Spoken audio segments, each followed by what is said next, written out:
صلي على رسوله الكريم أما بعد.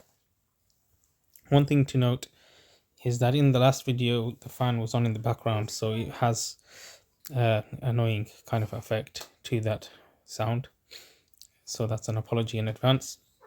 But anyways, we're continuing with the discussion of Imam Ghazali rahmatullah alayhi's al-iqtisad fil i'tiqad, and we are discussing moral obligation and whether this is something which is necessary upon Allah. And we've said within this theology, from this framework of the Ash'ari framework, where moral obligations are related to things which are done out of self-interest and which are relativist, then we say that from this perspective Allah is not bound by any of these moral standards and he does whatever he wishes, and this is consistent with the message from the Quran.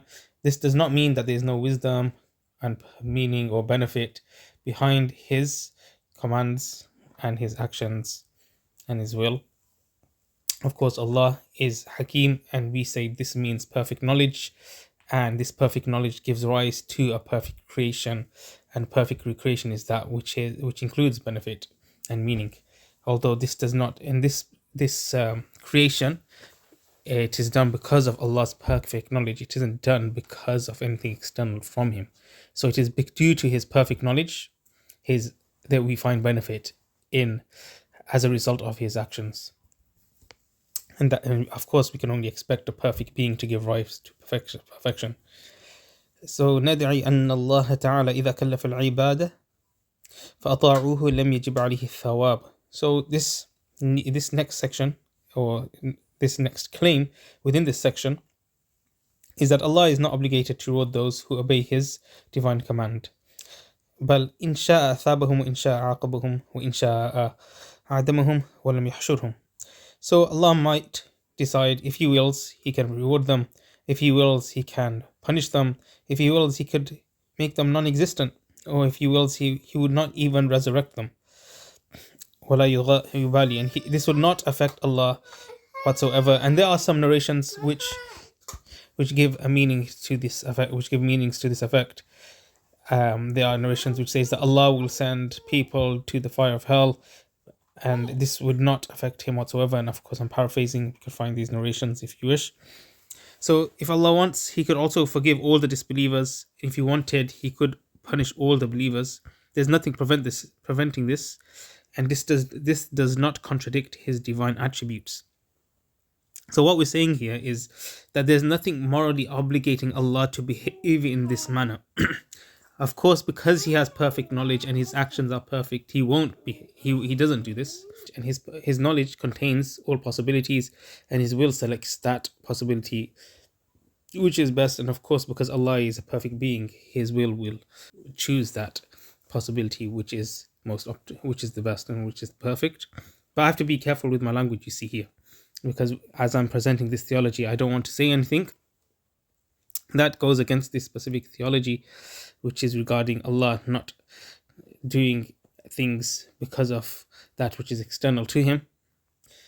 And of course, as I said before, and Imam Ghazali also acknowledged this, rahmatullah alayhi, that if people have different meanings of these words, then we remain silent upon them. Like we spoke about dhulm, and we said dhulm is generally done when you treat the possession of belonging to someone else incorrectly or misappropriately.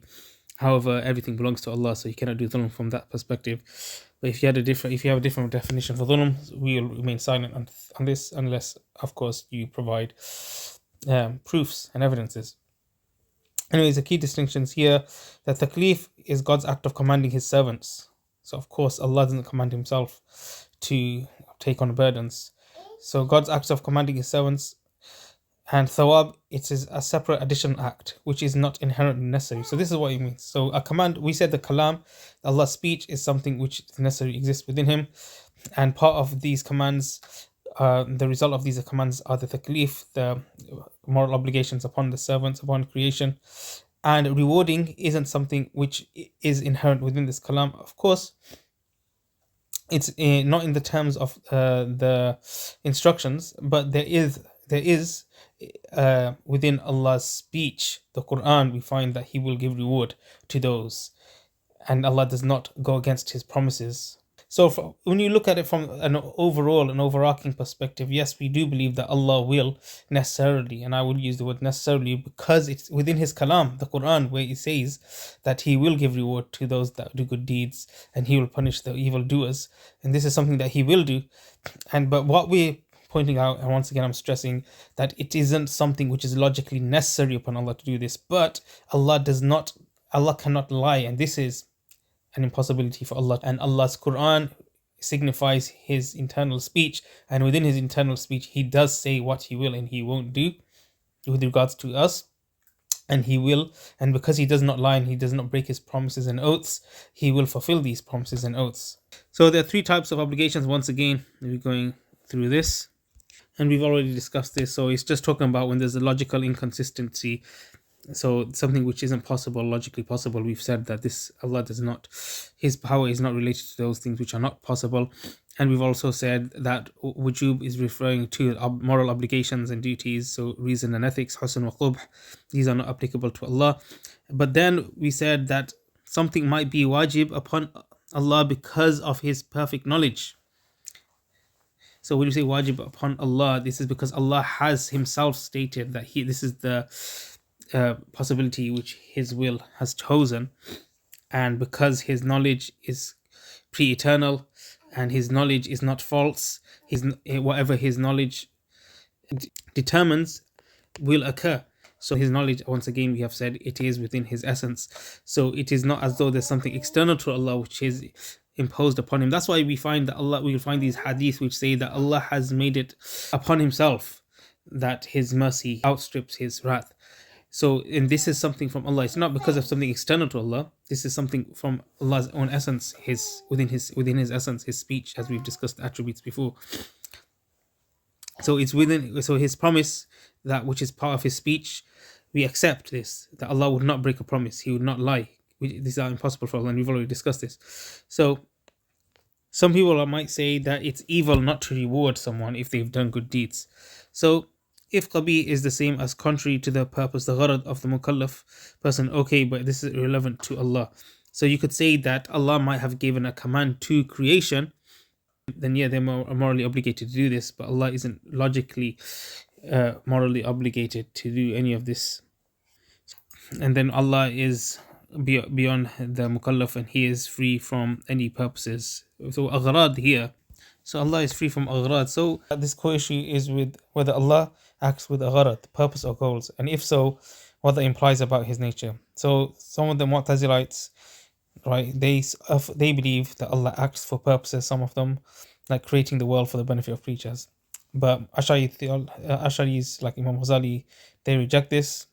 Why? Because aghrad basically implies that someone is lacking something and they act because they want to obtain something. But this contradicts Allah's perfection and His self-sufficiency and His independence, which are all attributes which we can find from the Quran. Allah says He's ghani, and we said that this was an eternal attribute to be ghani, which we already said when something is pre-eternal, it is also post-eternal. Allah is independent, always independent. He's never in need of anything, and everything depends on Him. So how does Imam Ghazali reconcile, however, that there is benefit and purpose in the universe, and we find there are some Quran verse which discuss purpose with regards to creation. So Imam Ghazali denies that Allah acts in order to fulfill a goal or attain a benefit for Himself, because that would imply that Allah was lacking in some respect before acting. That's impossible. So Allah's will is not motivated by anything external. Therefore, it is incorrect to say that Allah acts for gharad the way that humans do. So Imam Ghazali says that it's permissible to claim that Allah acts to achieve a goal or a purpose. What we still affirm wisdom, and we've seen that we've affirmed wisdom many times here. So we have affirmed already that Imam Ghazali acknowledges that Allah has wisdom, and that was the perfect knowledge and acting with precision. So Allah, though He does not act for a gharad, His actions are filled with hikmah, wisdom, order and benefit. It is not the reason also why He acts, but it's a result and a consequence of His actions.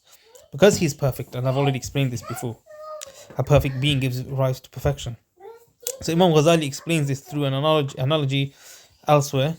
So this is another part of his book, another book of his, he gives the example that the sun shines and gives light to the world, but it does not shine for the sake of benefiting others. Similarly, Allah creates with wisdom, but not out of need or to gain something. Obviously, the difference here is that Allah has consciousness and awareness, and the sun doesn't have this awareness. So the purpose of creation, and some people have this view, and this is a kind of a Sufi like view as well, that some people would argue that the purpose of creation is a manifestation of his divine attributes, and we do believe that uh, the creation, they are created effects of the divine attributes. So you can use the word manifestation if you want, created manifestations of the divine attributes. So Imam Ghazali links the purpose of creation to the manifestation of Allah's names. Like Allah is the Khaliq, so he creates. Allah is the Razik, so he provides. Allah is Hakim, so his actions are full of wisdom. And Allah is Rahman, so he shows mercy. The world is not created then to fulfill Allah's needs, but to reflect his names and qualities in action. So this preserves the meaningfulness and coherence of creation while maintaining Allah's transcendence and independence. Coming back to this specific text, so Imam Ghazali here also says that Allah's ownership of creation implies no obligation of reward. So this is the next bit. So it's a refutation of gratitude must be rewarded. So some people might argue that if someone shows gratitude towards you, then you have to reward them. So the claim is that Allah must reward shukr. Someone might show gratitude, then Allah rewards them, and then they show gratitude for that reward, and then Allah rewards them again, and then so on and so forth. So whenever they show gratitude, Allah rewards, and then it implies some kind of eternal obligation between Allah and the servant. So Allah is contingent on the servant, and he's dependent on the servant. He has to obey the servant. He's obligated in a sense to fulfill what the servant wishes, and this isn't the relationship between a master and a servant. Then there's also eternal hellfire for sinners. So there's a claim that all disbelievers and major sinners who die unrepentant must be punished forever. So we of course believe, we do believe that there are people that will go to hell forever. Once again, is it necessary for Allah to send disbelievers to be punished forever? So the response: this contradicts generosity, and and this is an argument from their perspective as well. Like if you believe that Allah acts for this kindness and he is obligated to reward people and act with accordance to this moral standard which we humans have discovered, then this is a refutation of that, because hellfire exists within our tradition and people will go to hell forever. So if all disbelievers and major sinners who die unrepentant must be punished forever, then this contradicts this generosity, virtue, this intellect. So forgiveness is better than punishment, and people praise pardon more than vengeance, and Allah is unaffected by sin or obedience. So there's no insult or benefit to Allah from disbelief or belief. Thus equating one word or moment of sin with eternal torment is absurd if you believe in this moral obligation. So if one finds eternal punishment praiseworthy, he's closer to an asylum than a scholarly cycle. And the reversal argument is punishment is more qabih, evil. So only two justifications for punishment, and neither applies to Allah, that they are a deterrent for future benefit, and this Allah of course does not have any need for any future benefits, and it's to alleviate the victim's anger, and Allah is not a victim. He is not affected in this way, in such a manner that he receives pain, that he has to remove it. So we find that in the criminal court system, when a person is a victim and they want the criminal to face justice, so they might feel alleviated of some anger or some pain when the criminal is punished. So punishing for past sins with no future benefit is you could say qabih according to your standards, evil according to the moral standards. So this argument is actually stronger than saying not punishing is qabih. So all such arguments come from imagining divine motives, aghrad, which do not apply to Allah. So the claim is false. So if you to hold that there are these moral obligations upon Allah that he must necessarily act by, then we find that the Islamic tradition isn't in line with this moral standard which you have conjured from the human imagination. So the purpose of the argument is to expose the fallacy of the Mu'tazila claims by turning them on their heads. The next, now the sixth one. If there was no revelation from Allah, then humans would not be rationally obligated to know Allah or be grateful to Him. And this is slightly different from the Hanafi or the Maturidi position, where they believe that people must at least recognize through their intelligence that Allah exists, which is quite strict, to be honest. Because some people, because especially now when we see ourselves living in this capitalist world, and a lot of the people, most people are just sheep. They just follow the leaders and they don't know what's going on. They don't have a clue about these intellectual discussions or debates. And to say that these people are obligated to believe if no one has come and warned them, it does seem prima facie a little bit unfair. Subhanallah. We say that people don't if Sharia has not come to them and they don't believe in Allah, then they are not morally obligated to do so. And this is against the Mu'tazila position, who said the intellect alone obligates belief and gratitude. So does the intellect impose obligation by itself? So خلاف للمعتزلة حيث قالوا إن العقل بمجرده موجب. And what's the burhan? وبرهان أن نقول العقل يوجب النظر. So does the intellect impose obligation by itself? So the intellect might suggest reflection or seeking knowledge, however, only if there is a clear benefit. But if there is no benefit, it would be abath, it would be nonsense and futile. So what benefit? There's two options for benefit. But there's either a benefit to God, which is impossible because Allah needs nothing, or there's a benefit to the servant, maybe. But is this immediate? No, there is no immediate benefit for the servant. It's just effort without gain. There might be future benefit, but how do you know there's reward if no one's come to you and told you that if you believe in Allah you will be rewarded? So the reason that people do good deeds, we said, is out of a self-interest. And if you say that a person must believe because of their intellect, even though Allah hasn't revealed anything to them, then how is that consistent with your view that this is a moral duty? Because moral obligation is with regards to something which would benefit an individual, but there's no benefit in a person believing without revelation, because, like we said, there's no benefit for Allah, of course. So that's why He would not punish you for not doing this. And then there's no benefit to the servant, really, because this person, he doesn't even know that he will be rewarded, because he doesn't have any revelation that's come to him to tell him that if you believe in God you'll be rewarded. It's just an intellectual decision that he might have arrived at through philosophizing. So the benefits to them, there might be some, but it's not immediate anyway, so Allah might reward them especially. So it's just an effort really without gain. So in the future they might receive some, but how do you know there's reward exactly? Allah might punish you for using your mind this way, assuming reward is. So if you assume that you're going to be rewarded because you believe in a God and this God hasn't even revealed anything to you, then it's just wishful thinking, really. So this is quite interesting as well. Like, maybe because some people have this way of thinking that if you have a certain line of thought or trail of thought, then this is wrong, this is evil. How dare you use logic or reason? And some people have this kind of mindset. So therefore, someone might even say, "Oh, Allah might punish you instead for using this reason and logic to believe in Him. He might have created this universe for a completely different purpose, but because there was no revelation, you wouldn't know." So, two possible reasons why one might be punished and not rewarded for reflecting, because this might distract you from the pleasures. So Allah might have created you to enjoy life, and reflecting is tiring and pointless. Or it's out of place curiosity. Investigating Allah's nature is like a poor man prying into a king's private affairs. It's not your place to do that. So that's why you might be punished instead of believing. So why do people believe? The intellect obligates. So it's just deep-rooted cultural habits and assumptions. There are no solid reasons. It's an apology to the Maturidi brothers who do find that it is reasonable, but this is the Ash'ari position. So there's another objection. So if the intellect does not obligate reflection, how can the Prophet expect people to reflect on his miracles to prove his prophethood? So there's one thing, how do we know a person is a true prophet from Allah? They make the claim that they come from Allah and they have a miracle that comes with it, and this is how all the prophets prove themselves. And in the previous test scriptures, like I think the Old Testament as well, it says that they make prophecies about the future whilst claiming to be from God. So this is so we say, if intellect doesn't obligate reflection, how can the prophets expect people to reflect? So this is a misunderstanding of obligation. An obligation is preferencing one action over another due to expected harm or benefit. It's God who makes reflection necessary by attaching punishment to neglecting it. So what is an obligation? Is choosing one action or over another because there's an expected harm or benefit. This is what we mean by moral obligation.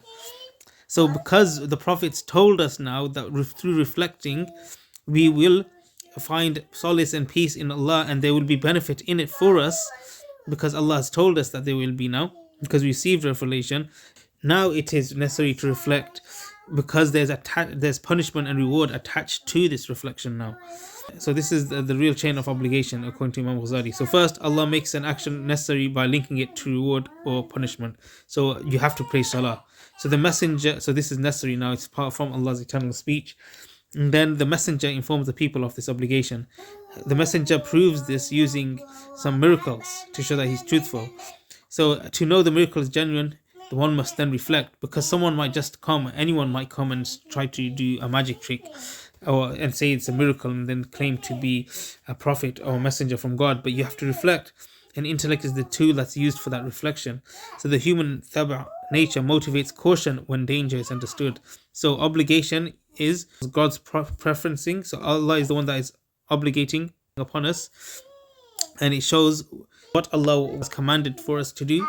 So what Allah has obligated upon us to do, what He's commanded us to do, and the Prophet is the one that informs us of this obligation, and the intellect is the tool, and the nature, that the human nature, is that which motivates us, because Allah has created this human nature within us to motivate caution when danger is understood. So that's why we have an inherent feeling we believe that inherently that some things are right and wrong, when we consider it from a utilitarian perspective, that which harms and causes danger is to be avoided, and that which is within our own self-interest is we consider to be good, because Allah has created this within us so that it is easier for us to understand His divine commands.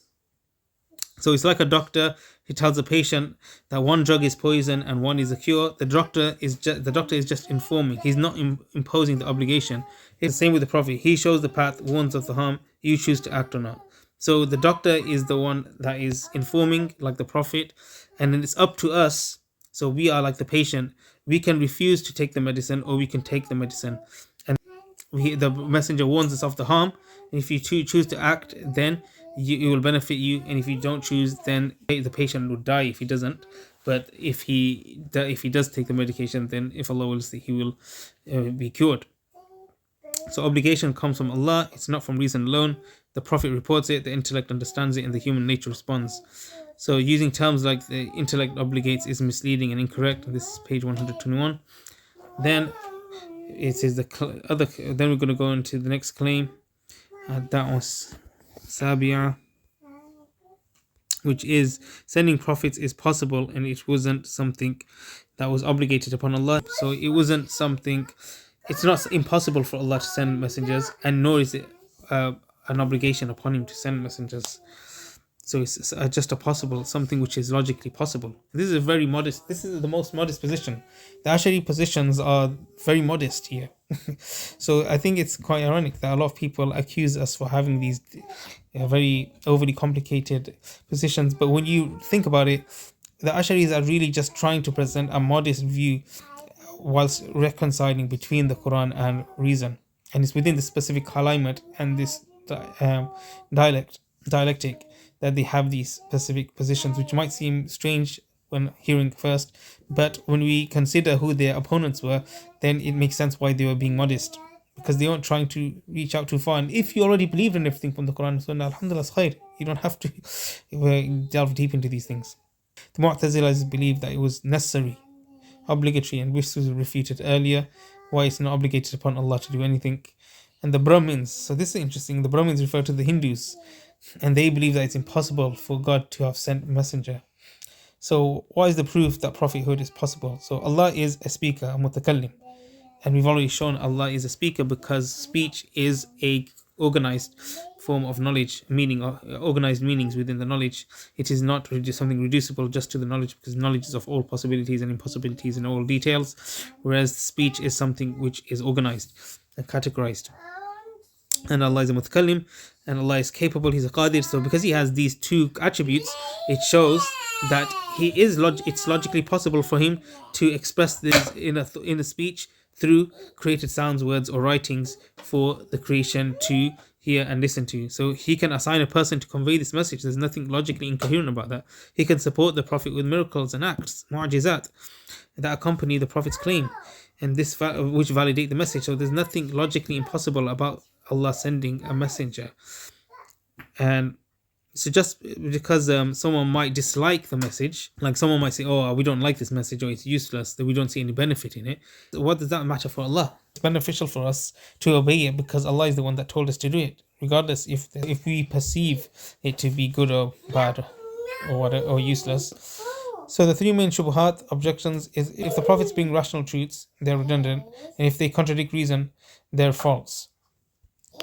And this is because they say فَفِي الْعُقُولِ غَنِيَةٌ عَنْهُ, because the intellect itself can come up with these truths anyway. So what's the point of sending a messenger? It seems kind of futile to send a messenger if the intellect cannot come to these conclusions by themselves. And this is, we find the Hindu tradition, even Sikhism as well, where they meditate, and they meditate for long times, and they try to, and they come up, and then they suddenly have these visions, they say, and they come up with these moral truths, or what, as they suppose. But once again, if we look into the Hindu scriptures and the Hindu religion, we find that they aren't consistent.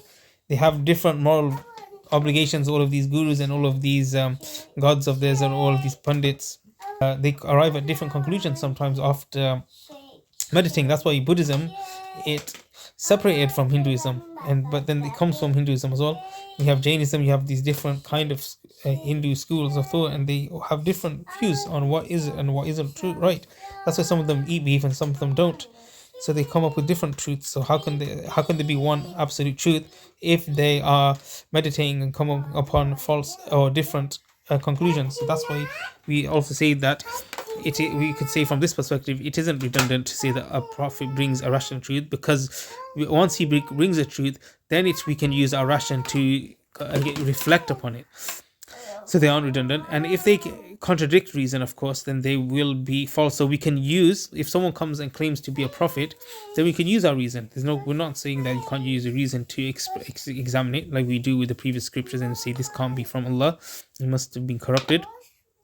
So prophets bring unknown truths as well, like the afterlife, reward and punishment, which the mind can understand them only after hearing, but they cannot discover them alone. So it's like a patient needing a doctor. He doesn't know the cure, but understands the benefits once he is told of them. So prophethood is like medicine for the soul. So miracles also can't be distinguished from magic or illusion. So someone might make this contention that how do you know it's miracle and how do you know it's not magic or illusion? So the response is, rational people don't believe magic can raise the dead, split the moon, turn sticks into snakes, and heal the blind or the leper. So most people, they don't believe that magic has the capacity to reach this far. So sorcery is limited in scope. For example, we see the prophets, they challenged the magicians. They gave them time to respond, but then they failed to respond, and this proves that they respond to the miracle which the prophet gave them in kind, and this shows that it's a true miracle. So even if it's a miracle, how do you know Allah isn't misleading us, wants to trick us? How do you know He doesn't want to trick us? So this is the strongest objection to this view from the Mu'tazilites. So they argue, if under your perspective, if Allah can do anything and there's no real such thing as evil, right or wrong, or evil and good and evil, then misleading isn't evil. We can't, and how are we supposed to trust a prophet? Maybe Allah wants to deceive us. The response is, once we know the definition of prophethood and how a miracle proves the claim, we are certain it's true. So example is, a man claims to be a king's messenger. He shows a sign, for example, a seal or a letter, in front of the king, and the king does not deny it. He does, even though he has the power and the capability to reject this individual who claims to be the king's messenger. So we're sure then the king approves, and this is the same from the miracles from Allah. So a person is claiming to be Allah's messenger.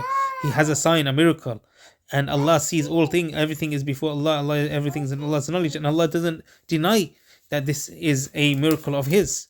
So then we have more certainty that this person has come from Allah. And then, so sending prophets is possible. It's not logically absurd. Once we know by reason that Allah has the power, He has knowledge, He has will, then it's perfectly coherent. And revelation is not logically impossible from that perspective. But it's not obligatory, like the Mu'tazilites say, under their moral obligation. Nor is it impossible, like some Brahmins, some Hindus say. So once again, going over that Could God mislead us? Could God deceive prophets and people by saying something is good when it's actually bad? So, especially if reason doesn't judge lying or misleading as evil. So, Imam Ghazali responds that a miracle plus the claim equals necessary knowledge. When a miracle happens with a prophetic claim and it's known to be from Allah, people get the daruri knowledge of the truth. Like a king publicly confirming someone is his messenger, as his messenger. The act itself is like saying, "You're my messenger." So no one would doubt the king meant to appoint him in that case. So if we know with certainty that something comes from Allah, then it's not possible for it to be something which is trickery. Because if the miracle is truly from Allah and not possible through human effort, and is joined to a claim of prophethood, it means Allah is confirming the person's truthfulness. So denying can only come from doubting the miracle itself. Maybe it's, if you can investigate further and find out that it's not actually a miracle and it's actually magic or something, then it's a different case altogether. So then this is very important now. So kalam nafsi, why is it that Allah can't lie? Because remember, what is lying? Lying is when our internal meaning or intention does not align with what we externally express. But we said that Allah only has Allah in His essence there is only kalam nafsi, there's only internal speech. So Allah's speech is not made of sounds or letters, it's a meaning existing in His essence. So lying is saying something that goes against what you know. So remember, this lying is saying something that you know isn't true, is false, doesn't correspond with reality. But in Allah's case, His speech and knowledge are the same, because His speech is a specific type of knowledge. So it's impossible for Him to say something contrary to what He knows. So lying involves a contradiction between what someone knows and what they say. And Allah's inner speech is a type of knowledge, so there's no separation. So a lie would mean His knowledge contradicts itself, which is logically impossible. So if Allah shows a miracle with a prophetic claim, it's as if He's saying, "You are truly my messenger." Just like a king doing an unusual act at a man's request in public, it confirms his claim. Therefore, Allah can't show a miracle with a prophetic claim for a liar. It would be a self-contradiction, which is impossible. So the karamat and the miracles for non-prophet are also possible. If there's no prophetic challenge or claim, it's not a mu'jiza, remember. So you know, when awliya, when they do things which seem miraculous, then those aren't prophetic because they don't claim prophethood. So karamat don't undermine true prophethood. Allah can't perform a miracle to confirm a liar, because the miracle would mean "You are my messenger." When we say a mu'jiza occurs, the mu'jiza, it means "You are my messenger." This is what it means when a miracle happens. Someone claims to be a messenger, they perform a miracle. This is Allah saying, "You are my messenger," essentially. And it's impossible to say "You are my messenger" and you are lying at the same time. Because someone's claiming to be my messenger, and then but their miracle is a confirmation. So it's me saying to them, now "You are definitely certainly my messenger," and then I'm also saying "You are lying, you are not my messenger." That's a contradiction. So Allah's kalam nafsi is a structured subset of Allah's eternal knowledge. It consists of meanings that could be conveyed as commands, prohibitions, and reports, and it's not identical to the totality of Allah's knowledge. And everything that a person knows is in itself a report corresponding to what is known, in line with the knows knowledge, and lying is not conceivable within that. And this is the same for Allah. So everything that a person knows is in itself. So if I know something and I want to say something that corresponds to reality, then it is a piece of information, a report that corresponds to what knowledge I have. Yeah. So a lie is something which goes against that which you know. Allah's speech is a part of His knowledge, like we just said, so He cannot lie. So knowledge is an internal truth statement. When you know something, like you say that the sky is blue, this knowledge exists in your mind as a truth corresponding idea. It's as if your mind is internally affirming that the sky is blue, and that affirmation inside your mind is not a lie because it matches the reality. A lie, and what is a lie? A lie is when someone utters something that goes against what they believe or know. You know the sky is blue, but you say it's green. That's a lie. So a lie requires a disconnect between what you believe, know internally, and what you say externally. But inner knowledge can't be a lie, because your inner knowledge isn't a lie, because there's no separation between your belief and your internal affirmation. It's just what you know, nothing more, nothing less. So lying is only possible when something is communicated differently from what's known. This only applies to external speech, not to inner knowledge. How is this applicable to Allah? So Allah's speech, kalam, is not through sounds, letters, or voice. It's a meaningful, eternal knowledge-based reality. Kalam nasfi is identical with His knowledge and not something separate from it. So Allah's speech is His knowledge. His knowledge perfectly corresponds to reality, and there's no possible way for it to contradict reality. Meaning lying is impossible, because Allah's knowledge, remember, corresponds perfectly with reality. So hopefully this argument has defended the trustworthiness of revelation, why Allah can't lie even without appealing to ethical judgments, like saying lying is evil or bad. So he protects the validity of prophethood and prophecy and miracles. He affirms Allah sends prophets. He's not lying because his affirmation, the miracle matches his knowledge. Wa akhiru da'wana, alhamdulillah.